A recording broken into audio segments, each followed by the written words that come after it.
All right, mate. Now let's turn our attention to WA. There's a threat to Christian schools in WA. What's the latest there? Well, we talked so much about the religious discrimination bill last year, the previous term of government, and the desire, the plan, Matt, that don't protect Christian schools. Now that legislation was never passed, but what we are seeing here in WA, we had a discussion. I know there was a discussion last week about Queensland. So the states are trying to tighten the screws on Christian schools through changes to the Anti-Discrimination Act.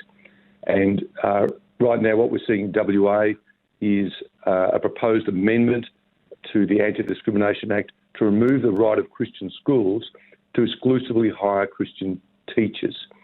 And, basically, unless you're the principal or the chaplain, that an LGBT person, rainbow hair, they won't be able to be knocked back for a job teaching maths at a Christian school.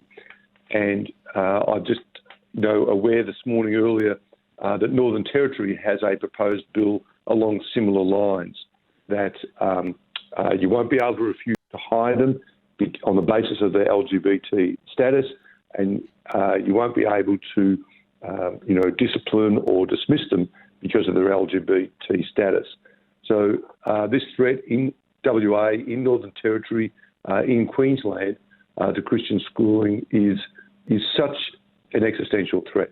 We're not talking here, I know we hear about the gardener and all of that, but the reality is that we are talking about everybody except the principal and the chaplain will be, and you could have an LGBT person who's the year level coordinator in your Christian school for which you're paying fees to have a Christian education delivered to your children. So, yeah, we have crews on the ground.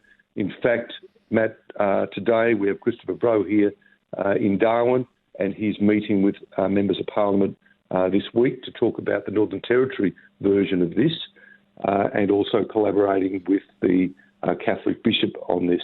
So we do have people on the ground in WA, Peter Abetz, Christopher Bro here in Northern Territory today, in the corridors of power on this issue to try and protect Christian schools from this sort of state and territory type attack. Well, and it's so true. The Christian schools need Christian staff in order to fulfil their ethos. I mean, that's what defines a Christian school. So, I mean, it's such an important thing that we speak up on this. We know that there's an online petition on the ACL website. We're urging people to sign it and defend Christian schools in WA.